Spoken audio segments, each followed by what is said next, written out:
Is your body rejecting insulin? Here's what you need to know.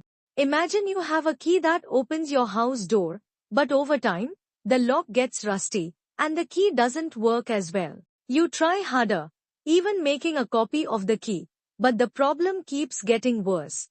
What is insulin resistance? That's what happens in insulin resistance. Insulin is the key that unlocks your cells to let sugar, glucose, in for energy.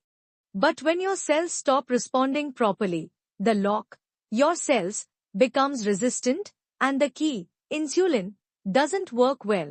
In response, the body produces more insulin, trying to force the glucose inside. This leads to high insulin levels, weight gain, and, over time, type 2 diabetes if left unchecked. Why does this happen? Eating too many processed carbs and sugars, not moving enough, chronic stress and poor sleep, excess belly fat.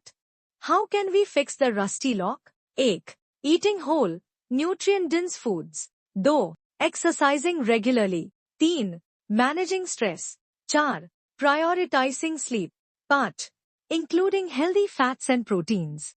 If someone is struggling with insulin resistance, these small lifestyle changes can help oil the lock, making insulin work efficiently again.